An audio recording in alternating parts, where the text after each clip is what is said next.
Sejarah pendidikan di Jawa Tengah berupa pendidikan tradisional yang telah dimulai sejak kedatangan pengaruh kebudayaan Hindu-Buddha yang menggunakan sistem asrama. Kemudian diteruskan dengan kedatangan agama Islam yang menggunakan sistem pondok pesantren. Selain pendidikan Islam tradisional maupun Islam modern, pendidikan swasta, Kristen, dan Katolik juga berkembang baik di wilayah Jawa Tengah. Dalam usaha meningkatkan perkembangan pendidikan di daerah Jawa Tengah, perlu memperhatikan tentang pola kehidupan masyarakat Jawa Tengah yang meliputi daerah perbukitan, tanah datar, dan tanah pesisir.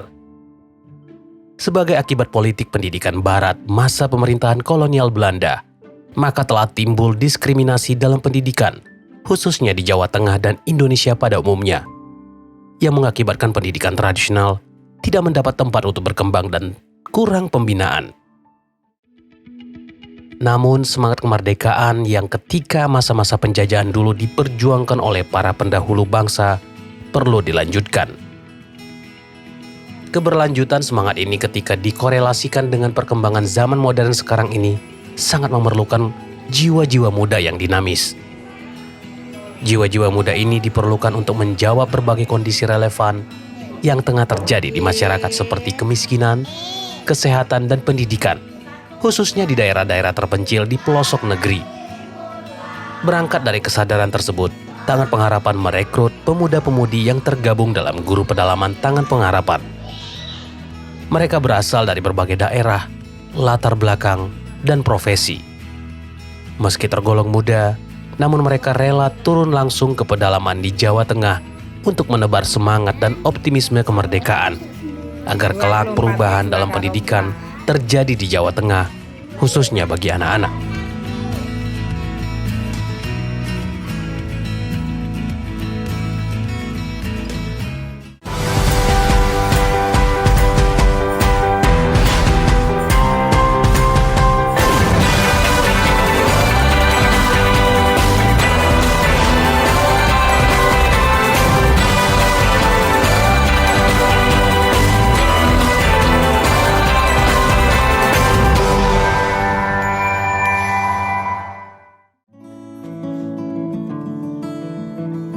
Persoalan ketimpangan pendidikan baik sarana maupun kualitas pendidikan masih terjadi di Jawa Tengah. Persoalan wajib sekolah kini masih menjadi permasalahan utama di Jawa Tengah karena masih banyak anak-anak yang belum mampu bersekolah. Bahkan faktanya masih ditemukan anak-anak yang putus sekolah, terutama anak-anak miskin. Ini memang menjadi pekerjaan besar yang harus diprioritaskan bagi lembaga-lembaga terkait.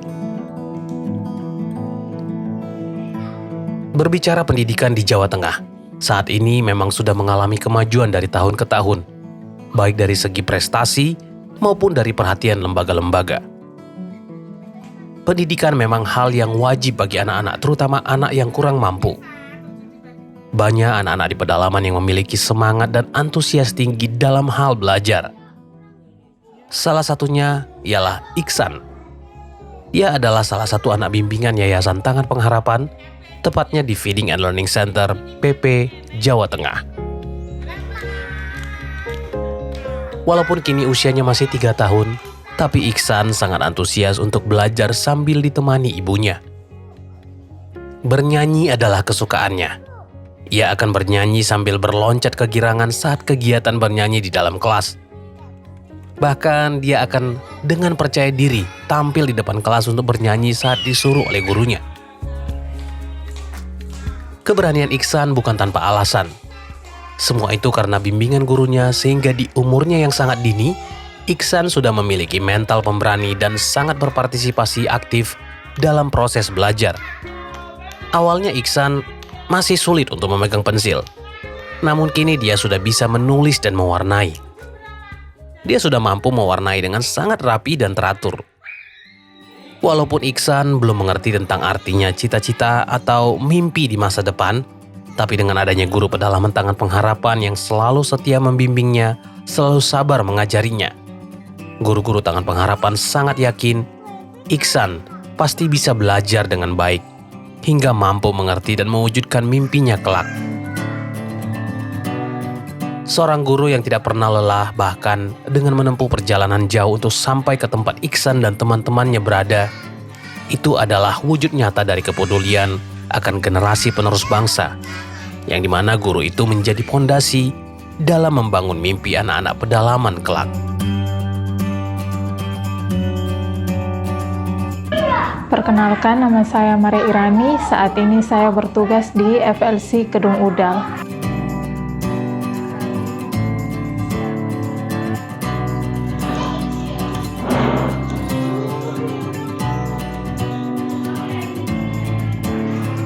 Alasan kenapa saya ingin menjadi guru pedalaman adalah ketika saya mengetahui ada perekrutan guru pedalaman oleh Yayasan Tangan Pengharapan, saya mencoba mencari tahu tentang Yayasan Tangan Pengharapan lewat sosial media. Dan dari situ saya mengetahui bahwa betapa mirisnya pendidikan anak-anak di Indonesia ini. Karena pendidikan di Indonesia belum merata antara di perkotaan dan juga di daerah tertinggal atau daerah pedalaman.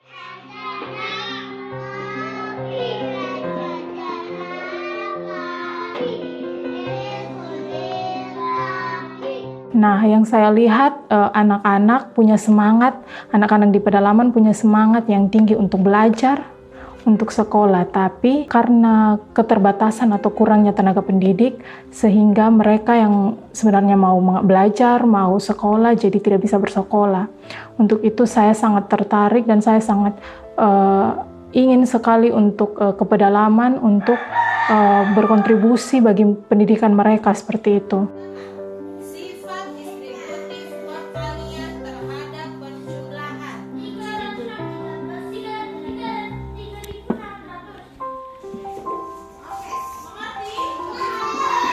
Bagi saya, pekerjaan menjadi guru pedalaman adalah pekerjaan yang sangat mulia. Karena hidup berguna atau hidup menjadi berkat bagi orang lain, itu adalah kebahagiaan tersendiri bagi saya. Di mana saya bisa menjadi berkat bagi orang lain yang sebenarnya saya tidak kenal dan tidak memiliki hubungan keluarga bagi saya.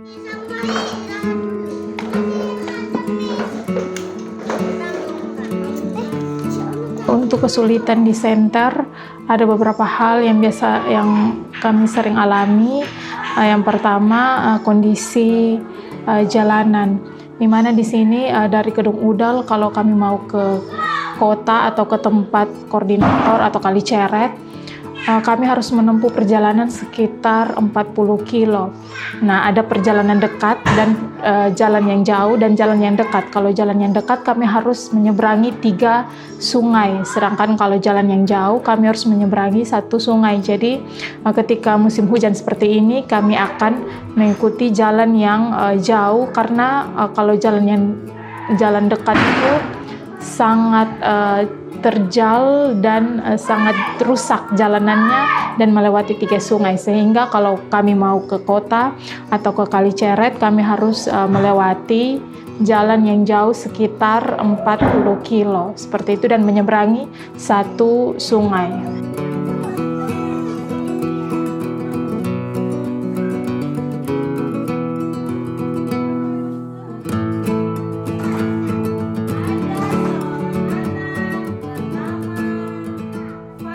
Harapan saya sebagai seorang guru untuk anak-anak saya di tempat ini agar mereka bisa terus belajar, walaupun nanti saya akan pindah atau tidak lagi di tempat ini, mereka akan terus bisa belajar, mereka punya semangat belajar yang tinggi, haus akan pendidikan, agar mereka bisa mencapai keinginan mereka atau cita-cita mereka. Karena setiap kali saya bertanya, ketika saya bertanya, apa cita-cita kalian? Mereka ada yang menjawab jadi guru, pilot, dokter, dan pengusaha, dan masih banyak lainnya. Sehingga dalam hati saya bilang, wah, sangat luar biasa keinginan anak-anak ini. Dan dari situ saya berharap, saya berdoa supaya mereka bisa mencapai cita-citanya kelak. Hal yang paling membanggakan menjadi seorang tenaga pengajar ialah ketika anak-anak yang mulanya tidak memiliki antusias dalam hal belajar menjadi semangat dan sangat antusias untuk belajar. Perjuangan seorang guru dalam menuntaskan kebodohan di pedalaman harus sejalan dengan semangat belajar anak-anak itu sendiri, agar kelak mereka bisa hidup dengan nyaman dan bahagia. Tapi jika membahas bahagia, apa itu bahagia? Bahagia adalah respon perasaan kita saat mendapatkan sesuatu yang kita sukai, terutama dengan usaha dan kerja keras. Sepertinya itu yang dirasakan oleh Anissa Pratiwi saat bisa menyelesaikan tantangan dari gurunya. Anissa Pratiwi atau yang biasa disapa Tiwi adalah seorang anak bimbingan belajar Yayasan Tangan Pengharapan di FLC Kedung Udal, Jawa Tengah. Saat ini Tiwi duduk di kelas 1 SD. Senyum manis tampak di wajahnya saat dia mampu menyelesaikan tugas yang diberikan oleh gurunya. Cukup sederhana kebahagiaan yang dirasakannya yang terekspresi lewat keceriaannya. Kurang lebih selama 6 bulan ini Tiwi duduk di kelas 1 dan mulai belajar mengenal semua huruf. Tampak perubahannya, bukan lagi sekedar bisa mengenal huruf, kini Tiwi juga sudah mampu menulis dan membaca kata-kata sederhana. Perkembangan belajar Tiwi sedikit lebih cepat dibanding dengan teman-teman kelasnya. Awalnya, Tiwi yang baru belajar mengenal huruf, kini dia sudah mampu menulis dan membaca kata-kata sederhana. Ketika ditanya apa cita-citanya kelak, Tiwi akan dengan penuh antusias menjawab ingin menjadi seorang guru. Ketika teman-teman di kelasnya bercita-cita menjadi dokter, pilot, tentara, pengusaha, Tiwi akan tetap pada keinginannya menjadi seorang guru. Ketika ditanya apa alasannya, dia menjawab agar bisa mengajari adik-adiknya nanti. Terkadang sebagai manusia memang sudah selayaknya harus merenungi makna dari perjalanan hidup. Karena betapa banyak pengalaman terjadi di luar kendali kita. Termasuk pengalaman guru-guru pedalaman Tangan Pengharapan sebagai pengajar muda. Di pedalaman, guru-guru Tangan Pengharapan melihat hari esok di setiap binar mata anak-anak pedalaman. Dan semoga kelak akan datang suatu masa di mana anak-anak pedalaman Indonesia mencapai era keemasannya.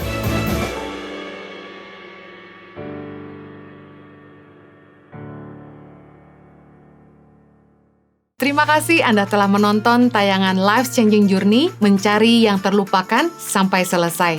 Setulus hati mengucapkan terima kasih untuk dukungan Anda bagi pelayanan Yayasan Tangan Pengharapan dalam mengentaskan kebodohan dan kemiskinan di rakyat Indonesia.